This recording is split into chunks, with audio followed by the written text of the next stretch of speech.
پہلے پرسہ اور تعزیت آپ کی خدمت میں اور خود زمانے کے امام کی خدمت میں آج کی شب اور کل کے دن کی مناسبت سے پرسہ اور تعزیت پیش کرتے ہیں خاصیت سے بارگاہ امام زمان علیہ السلام میں، کیونکہ یہ شب بھی عاشور سے کم شب نہیں، کل کا دن بھی عاشور سے کم دن نہیں، رونے کا دن، گریے کا دن، بکا کا دن، اور اس کے ساتھ ساتھ اہل بیت اطہار کی فتح اور کامرانی کا دن بھی ہے۔ اور ظاہر ہے کہ آپ سب مومنات کی بات جانتی ہیں کہ مومن کی علامات میں سے ہے کیا کہ انسان جائے 40 کے دن اور زیارت قبر ابا عبداللہ کرے۔ ایسا ہے یا نہیں؟ میرا اور آپ کے 11ویں امام حسن عسکری علیہ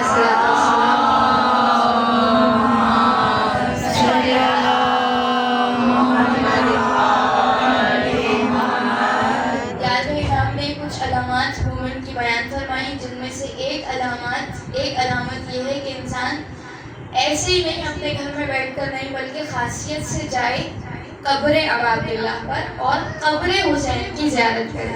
بہت سارے لوگ کہتے ہیں نا کہ یہیں سے زیارت کا ثواب بھی ہے، اگرچہ ہے کہ چھٹے امام جعفر صادق علیہ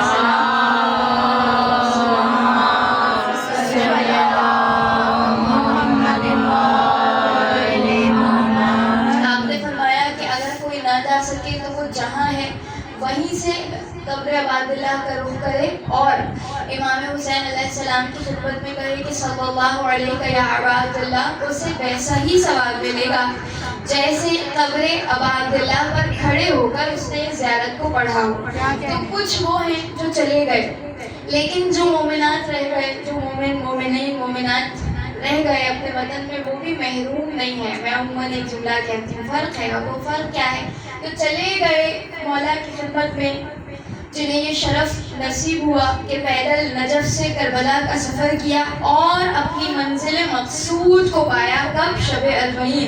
اس لیے کہ اس شب میں ہر ایک زائر جو نجف سے چلتا ہے یا کہیں سے بھی چلتا ہے، اس کی کوشش ہوتی ہے کیا کہ وہ شب 40 اپنے آپ کو پہنچا دے بارگاہ ابا عبداللہ حسین سے۔ تو جو چلے گئے وہ تو اپنی منزل مقصود تک پہنچے، اس لیے کہ کامیابی ان کے لیے، نجات ان کے لیے، برکت ان کے لیے، رحمت ان کے لیے، فلاح ان کے لیے، کامیابی ان کے لیے، پاک و پاکیزہ وہ ہوئے زیارت ابا عبداللہ کی برکت سے۔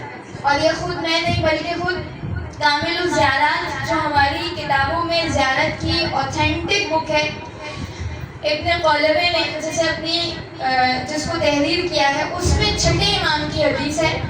آپ نے ارشاد فرمایا، من خرج فی بیتہ، جو اپنے گھر سے خارج ہو، یرید زیارت قبر ابا عبداللہ حسین، اور اس کا ارادہ یہ ہو کہ وہ زیارت کرے گا قبر ابا عبداللہ حسین کی، تو فرمایا جیسے ہی ان کانا ماشین، اگرچہ کہ یہ شخص وہ ہے، یہ زائر وہ ہے کہ پیدل سفر کرے، تو فرمایا چھٹے امام نے کہ یہ جو جا رہا ہے پیدل، امام فرماتے ہر قدم کے بدلے اللہ اس کے 1000 درجات میں اضافہ کرتا ہے، فرمایا 1000 گناہوں کو محو کرتا ہے۔ اور پھر روایت کیا تھا تم نے، چھٹے امام فرماتے ہیں اب یہ جانے والا پہنچا کہاں؟ جو اس کی منزل مقصود تھی قبر ابا عبداللہ، حائر حسینی تک پہنچ گیا۔ اب حدیث کا جملہ ہے، چھٹے امام فرماتے ہیں پروردگار عالم کتب اللہ لہو، خدا اسے لکھتا ہے مفلحین والمنجحین، فلاح پانے والا اور نجات پانے والا۔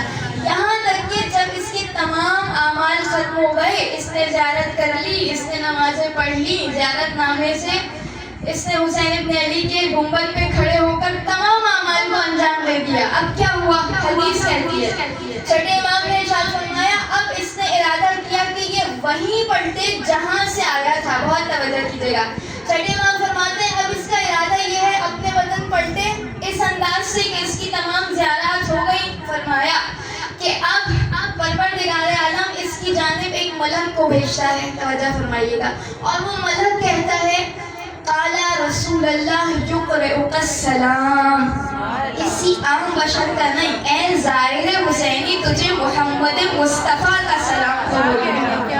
اور کیا آپ نے، اور پھر فرمایا کہ بس اتنا نہیں، آگے فرمایا رسول نے اسے سلام کیا اور آگے کیا فرمایا استعنف العمل، اے شخص اپنے عمل کو دوبارہ سے انجام دے، اس لیے کہ تو ایسے پاک ہو گیا ہے جیسے ابھی ابھی کوئی بچہ شکم مادر سے دنیا میں آیا ہو، یعنی ری بورن وہ انسان ہوا جو حرم عباد اللہ تک پہنچ گیا، لیکن جانے والوں میں اور یہاں رہ جانے والوں میں ایک فرق ہے، کیا؟ جو گئے نجات یافتہ، فلاح پانے والے، کامیاب، لیکن جو رہ گئے کیا فرق ہے؟ وہ چلے گئے خود ان کی بارگاہ میں، لیکن جو رہ گئے انہوں نے اپنے گھر میں خود سیدہ کو مہمان کر لیا، ہمارے غریب خانے پہ سیدہ چل کے آئی، اس سے بڑی کیا سعادت اور شرف کی بات ہوگی کہ حبیب ابن مظاہر کی وہ خواب کی روایت جو آپ بارہا سنتے ہیں ہر استقبال ایام ادا کی مجلس میں، کہ حبیب سے پوچھا اے حبیب جب آپ کو اتنی بڑی سعادت مل گئی کہ حسین کی زری پر پہنچنے سے پہلے ہر کوئی آپ کی زری پر آتا ہے، آپ دربان ہیں، پہلے آپ سے اجازت لیتا ہے حبیب ابن مظاہر، اس کے بعد وہ زری عباد اللہ تک پہنچتا ہے، اے حبیب اس کے بعد بھی آپ کو کوئی چاہت ہے؟ حبیب نے کیا کہا؟ ہاں ایک چاہت ہے، کاش ان لوگوں میں بیٹھتا جو فرش ادا بچھائے حسین ابن علی کی مجلس کو اپنے گھر میں برپا کرتے ہیں۔ تو جو چلے گئے وہ تو ہیں ہی نجات یافتہ، جو رہ گئے وہ بھی محروم نہیں ہے۔ خدا انشاءاللہ ہم سب کو بار بار کربلا کی لبیک یا حسین، لبیک یا حسین۔ اور بات سنیے، اور بڑی اہم بات ہے، اور میں قرآن سے آپ کو یہ زیارت اور زیارت کا فلسفہ دکھا دوں۔ لوگ کہتے ہیں نا آج ہمارے اپنوں میں بھی یہ معاملات چلتے ہیں کہ بھائی جب یہی بیٹھے بیٹھے زیارت ہو سکتی ہے تو کیا ضرورت ہے جانے کی، اتنی دور پیسہ خرچ ہو، انسان جائے حسین کے حرم میں پہنچے، زیارت کرے، پھر بچوں کو چھوڑ کر، فیملی کو چھوڑ کر، گھر کو چھوڑ کر، سب کچھ چھوڑ کر جائے، کیا ضرورت ہے جانے کی؟ فلسفہ زیارت قبور اہل بیت علیہ السلام خود قرآن میں، قرآن میں سورہ انعام کی آیت ہے اذا جاءک الذین یؤمنون بآیاتنا، بہت توجہ دیجیے گا، میری یوتھ یہ جواب دے اگر کوئی کہے نا کہ زیارت امام حسین کیا ضرورت ہے، یہیں سے جب بیٹھ کے ہو سکتی ہے زیارت تو ہم کیوں جائیں؟ تو قرآن کہتا ہے وَإِذَا جَاءَكَ الَّذِينَ يُؤْمِنُونَ بِآيَاتِنَا، اے حبیب جب کوئی آپ کے پاس آپ کے دربار میں آئے، توجہ، زیارت امام حسین خود چل کر جانا قبر عباد اللہ پر، اور ہمارا عقیدہ ہے کوئی امام ہو کوئی نبی ہو وہ حیات ہے چاہے دنیا سے چلا جائے، شہید ہے، مگر ہم اس نقول میں کیا کہتے ہیں؟ اے مولا اشہد انک قد ترون مقامی وتسمعون کلامی، اے مولا آپ میرے مقام کو دیکھ بھی رہے ہیں اور میرا کلام سن بھی رہے ہیں۔ فرمایا وَإِذَا جَاءَكَ الَّذِينَ يُؤْمِنُونَ بِآيَاتِنَا، جب کوئی آئے مگر شرط یہ ہے کہ وہ شخص آپ کے پاس آئے جو ہماری آیات پر یقین رکھتا ہو، توجہ، اے حبیب وَإِذَا جَاءَكَ الَّذِينَ يُؤْمِنُونَ بِآيَاتِنَا، وہ مومن آپ کے پاس آئے جو ہماری آیات ہماری نشانیوں پر یقین رکھتا ہو، تو آپ کیا کہیے گا؟ فَقُلْ سَلَامٌ عَلَيْكُمْ۔ قرآن کہہ رہا ہے کہ اے حبیب جب کوئی آپ کے دربار میں آئے تو اس سے پہلے کہ یہ آنے والا زائر آپ کو سلام کرے آپ کہیں فَقُلْ سَلَامٌ عَلَيْكُمْ، اے آنے والے تجھ پر محمد کا سلام ہو۔ توجہ کی آپ نے؟ وَإِذَا جَاءَكَ الَّذِينَ يُؤْمِنُونَ بِآيَاتِنَا فَقُلْ سَلَامٌ عَلَيْكُمْ، اس پر سلامتی بھی کیجیے، یعنی آپ جو زائرین قبر عباد اللہ پر جاتے ہیں وہ پہلے وہ خود مولا کو بعد میں سلام کرتے ہیں، پہلے مولا کی جانب سے انہیں سلام آتا ہے۔ آپ کو بلایا ہے نا اگر مولا نے تو یہ خود اس بات کی دلیل ہے کہ مولا نے آپ کو طلب کیا ہے، آپ پھر جواباً وہاں جا رہے ہیں۔ اے حبیب کہ جو بھی آپ کے پاس آئے تو آپ کیا کیجئے؟ فَقُلْ سَلَامٌ عَلَيْكُمْ، اس کو سلام کیجئے۔ اور آگے آیت کہتی ہے اور یہ بھی بتائیے کتب ربکم علی نفسہ الرحمہ، اور یہ جو آنے والا آیا ہے نا اس کے سبب سے خدا نے اپنے اوپر واجب کیا ہے رحمت کو، مغفرت کو، اور پروردگار عالم کی برکتیں اس کے لیے ہیں جو دربار نبی میں جائیں اور انہیں سلام کرے. اور دیکھیے کتبہ کی بہت ساری آیات قرآن میں موجود ہے جس میں یہ لفظ آیا ہے کتبہ، اور یہ کتبہ عربی گرامر کے اعتبار سے بڑا پاورفل لفظ ہے، اس لیے کہ جہاں جہاں کتبہ آتا ہے نا، یا ایھا الذین آمنوا کتب علیکم الصیام، میں نے تم پر واجب کیا ہے کہ تم کیا کرو، روزہ رکھو. یعنی اٹل ہے، تمہارے اوپر واجب ہے کہ اب تم نے روزہ رکھنا ہے. اس کتبہ کی بڑی پاور ہے عربک لینگویج میں. تو اللہ کہتا ہے کتب ربکم علی نفسہ الرحمہ، اے حبیب اس آنے کی صورت میں یہ جو زائر، یہ جو آنے والا قبر ابا عبداللہ پر گیا ہے، اس صورت میں اللہ نے واجب کیا ہے اپنے اوپر کہ اس زائر پر اللہ کی رحمت بھی پہنچے، اللہ کی مغفرت بھی پہنچے، اللہ کا درود بھی پہنچے، اللہ کا سلام بھی پہنچے.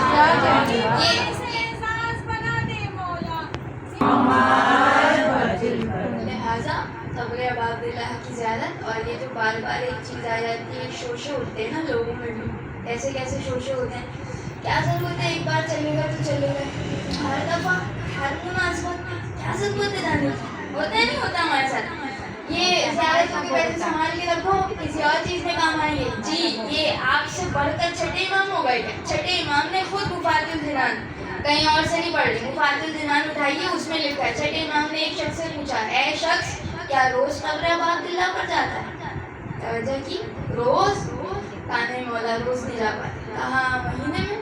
نہیں مولا مہینے میں بھی نہیں. ہفتے میں بھی نہیں؟ کہا نہیں مولا ہفتے میں بھی نہیں جا پاتا. کہا پھر؟ امام نے فرمایا بہت بڑی جفا کی ہے حسین پر تم نے. توجہ کیا آپ نے؟ ہر مناسبت پہ جو جا سکتا ہے وہ جائے. قبر ابا عبداللہ اس لیے کہ یہ تجدید بیعت کا سبب ہے کہ جو بار بار ہم اور آپ جاتے ہیں. جب انسان کا ایمان کمزور ہو جاتا ہے نا، آج اتنے سارے تھاٹس، اسکول آف تھاٹس آ رہے ہیں، عقیدے خراب ہو رہے ہیں، کہاں جائے انسان؟ یہاں نے قبر ابا عبداللہ. اس لیے کہ انسان کا ایمان تازہ ہوتا ہے. تجدید بیعت قرآن میں ہے، جب عیسیٰ اپنے حواریوں کو دیکھتے تھے نا اور احساس کرتے تھے کہ ان کا ایمان لو ہو رہا ہے، تو وہ کیا کرتے تھے؟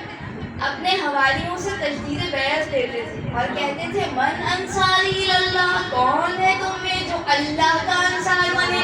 تمام حواریین آ کر عیسیٰ کے ہاتھ پر کہتے تھے نحن انصار اللہ، ہم اللہ کے انصار ہیں. توجہ کیا آپ نے؟ یہ تجدید بیعت کا. اسی لیے فرمایا دعائے عہد پڑھو. کیوں بھائی؟ 40 days تک جو دعائے عہد پڑھ لی اس کی تقدیر پلٹ گئی زمانے کے امام علیہ السلام.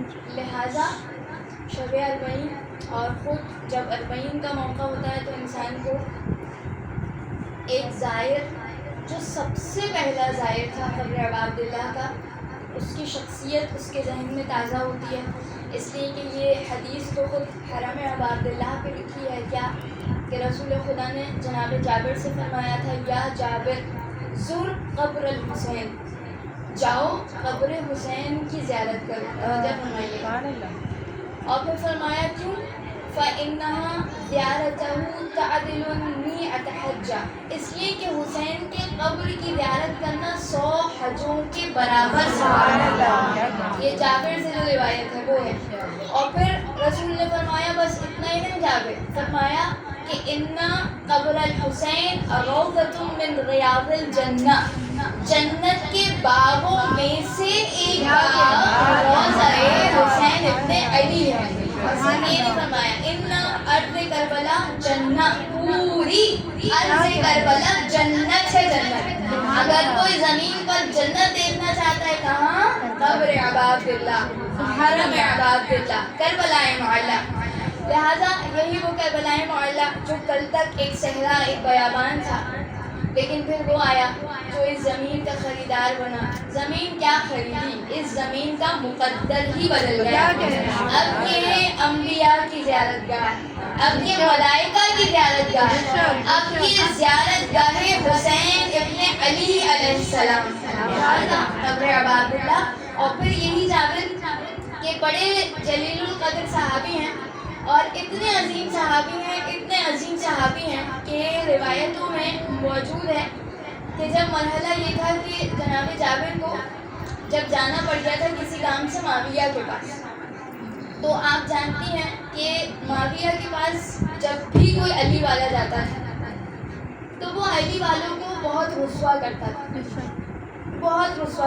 اس کی عادت تھی پہلے تو ٹائم نہیں دیتا تھا اور جب بلاتا تھا تو بڑے رسوائی کے انداز میں، تو جناب جابر کو بھی مجبوری کے عالم میں جب جانا پڑا کہاں، معاویہ کے پاس۔ تو روایت میں ہے کہ جیسے ہی معاویہ کے پاس پہنچے تو بہت دن ہوئے اور کافی عرصے بعد معاویہ نے جناب جابر کو بلایا۔ جیسے ہی جناب جابر کو بلایا تو جناب جابر نے کہا کہ اے معاویہ تجھے رسول کی حدیث یاد نہیں ہے؟ کہا کون سی حدیث؟ کہا رسول نے فرمایا ہے کہ اگر کوئی تمہارے پاس آئے اپنی حاجت لے کر اور تم اسے اپنے پاس داخل ہونے نہ دو تو پروردگار بھی روز محشر تمہیں اپنے پاس داخل ہونے نہیں دے گا۔ تمہیں یہ یعنی جابر اس کو تنبیہ کرنا چاہتے تھے معاویہ کو۔ جیسے یہ جملہ کہا تو روایت میں ہے کہ اس نے وہاں سے رسول کی ایک حدیث سنائی، اور اس نے حدیث کیا سنائی؟ وہ کہتا ہے کہ رسول اللہ نے نہیں کہا تھا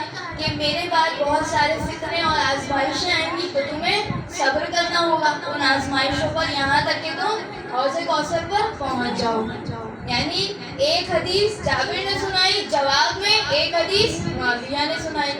تو جناب جابر نے جواب دیا ہاں تم نے مجھے بہت اچھی بات یاد دلائی، اور یہ کہہ کر واپس پڑھتے، اور جیسے ہی پڑھتے تو کیا ہوا، اپنے رہوار پر سوار ہوئے اور مدینے کا رخ کیا۔ ابھی جا ہی رہے تھے کہ معاویہ نے اپنا غلام پیچھے سے بھیجا۔ جیسے غلام بھیجا اس کے پاس 600 سونے کے سکے تھے، کہا یہ لوگ یہ معاویہ نے تمہارے لیے بھجوائے۔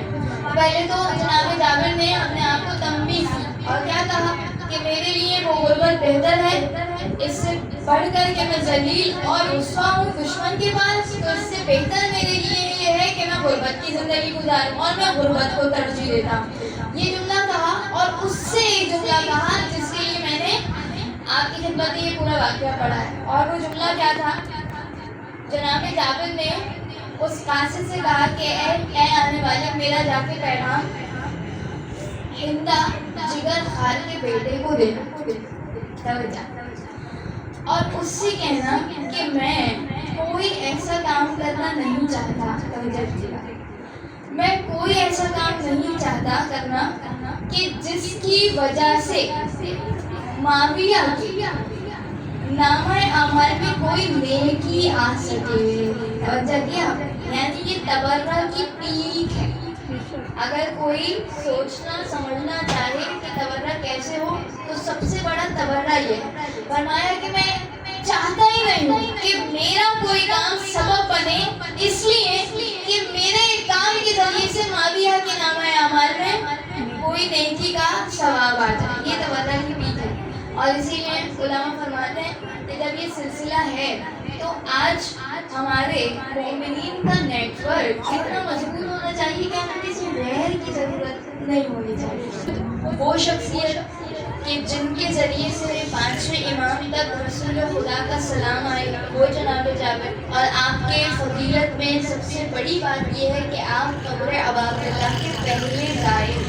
آج شب مسلسل جب میں اور آپ یاد کرتے ہیں، اسی لیے جناب جابر کا ایک مقام اور مرتبہ یہ بھی ہے کہ جب معاویہ اپنے ممبروں سے جناب امیر پر سب و شتم کرتا تھا تو جناب جابر ایک چوراہے پر کھڑے ہو جاتے تھے اور جا کر جملہ کہتے تھے علی خیر الناس، علی لوگوں میں سب سے بہتر ہے، جس نے اسے جھٹلایا خدا کی قسم اس نے کفر کیا۔ اور پھر جھوم جھوم کر چوراہے پر کھڑے ہو کر مقابلے میں اور جواب میں جملہ کہتے تھے ادبوا اولادکم علی حب علی ابن ابی طالب، اپنے بچوں کو پروان چڑھاؤ علی ابن ابی طالب کی محبت پر، اس لیے کہ جس نے اس محبت کے ساتھ اپنے بچوں کو پروان چڑھایا یقیناً کامیابی اور نجات اسی کے لیے۔ اور یہ جناب جابر جب آپ قبر ابا عبداللہ پر پہنچے،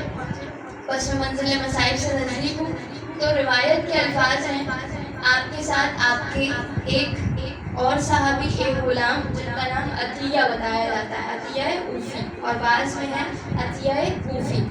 اور روایت میں یہ ہے کہ عطیہ کو یعنی ان کے والد بھی جناب امیر کے چاہنے والے تھے. جب یہ پیدا ہوئے تھے تو ان کے باپ انہیں امیر کے پاس لے گئے اور کہا کہ میں چاہتا ہوں آپ اس کا نام رکھیں. تو مولا نے فرمایا یہ تمہارے لیے اللہ کی عطا ہے، اس لیے انہوں نے نام دیا اب تمہارے اس بیٹے کا نام عطیہ ہے. عطیہ اور جناب جابر. عطیہ خود راوی ہیں اس حدیث کے. وہ کہتے ہیں جب ہم چلے اور پہنچے جناب جابر کیونکہ نابینا ہو چکے تھے اور چاہتے تھے کہ قبر ابا عبداللہ پر پہنچے، اور جیسے ہی وہ اس مقام پر پہنچے جہاں سے فرات شروع ہوتا ہے، فرات سے آپ نے غسل کیا. غسل کے بعد آپ نے خوشبو لگائی اور پھر ذکر اللہ اکبر اللہ اکبر اللہ اکبر کہتے ہوئے چلے.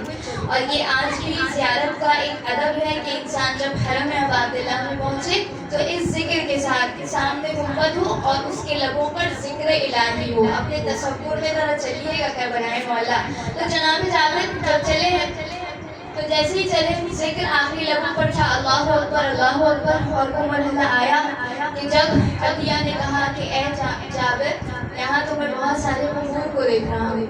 تو انہوں نے ارشاد فرمایا کہ مجھے آگے تک لے جاؤ اور جب میں آگے دیکھوں گا کہ کس قبر سے خوشبو حسین ابن علی آ رہی ہے تو میں خود اس قبر کی جانب متوجہ ہو جاؤں گا. دیکھیے یہ ہے ولایت اور امامت کی طاقت اور پاور.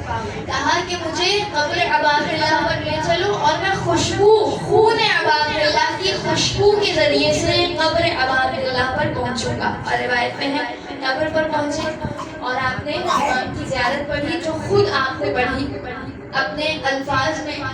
اور روایت کے الفاظ پھر یہ ہیں کہ جناب جابر نے زیارت امام حسین پڑھنے کے بعد ایک جملہ کہا. اور وہ جملہ کیا تھا؟ کہتے ہیں کہ خدا کی قسم بے تحقیق میں گواہ ہوں، میں گواہ ہوں کہ میں اور ہم آپ کے ساتھ کربلائے معلیٰ میں آپ کے ساتھ شریک اور موجود تھے. تو عطیہ کہتے ہیں میں نے سوال کیا کہ اے حضرت جابر یہ کیسے ہو گیا کہ ہم امام حسین کے ساتھ شریک ہوئے ان کے عمل میں؟ توجہ کیجیے گا. تو جیسے یہ جملہ کہا ہم کیسے شریک ہوئے ان کے عمل میں تو جناب جابر نے کہا اس لیے. پھر وہ کہتے ہیں کہ کیونکہ نہ ہم نے تلوار اٹھائی نہ ہمارے سر کٹے نہ ہمارے جسم پارا پارا ہوئے مگر پھر بھی ہم ان کے عمل میں شریک ہیں. تو جناب جابر نے کہا ہاں اس لیے کہ میں نے رسول اللہ سے سنا ہے کہ اگر کوئی شخص کسی قوم کو پسند کرے توجہ تو اللہ اسے اسی قوم کے ساتھ محشر کرے گا. اور پھر فرمایا اس کے ساتھ ساتھ اگر خدا کسی قوم کے عمل کو پسند کرے تو خدا اسے اس کے عمل میں قرار دے گا. یعنی توجہ کی آپ نے جناب جابر کہنا چاہتے ہیں کہ جو کام حبیب نے کیا جو کام انس نے کیا جو کام حارث حمدانی نے کیا جو کام زہیر خیر نے کیا ان تمام کے عمل میں ہم بھی شریک ہیں.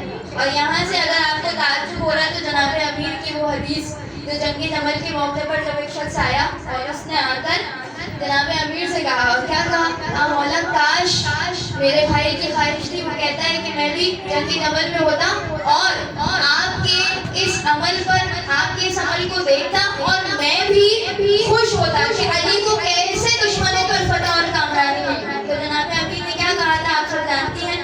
جناب امیر نے فرمایا احوا اخی کا معنی کیا تیرے بھائی کی خواہش ہمارے ساتھ تھی یا تمہارا بھائی اس کا عمل اس کی نیت ہمارے ساتھ تھی؟ کہا بالکل مولا وہ 100% چاہتا تھا کہ آپ کے ساتھ آپ کے اس جنگ میں شریک ہو. مولا نے فرمایا لقد شہدنا فی عسکرنا خدا کی قسم بے تحقیق وہ ہمارے ساتھ ہمارے لشکر میں تھا.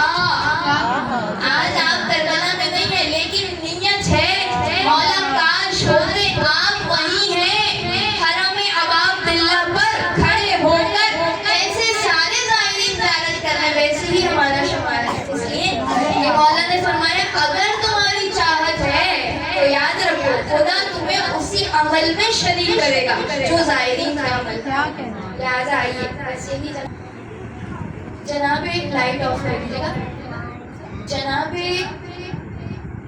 امام حسین کی قبر پر ان کی بہن سے پہلے آنے والے زائر جناب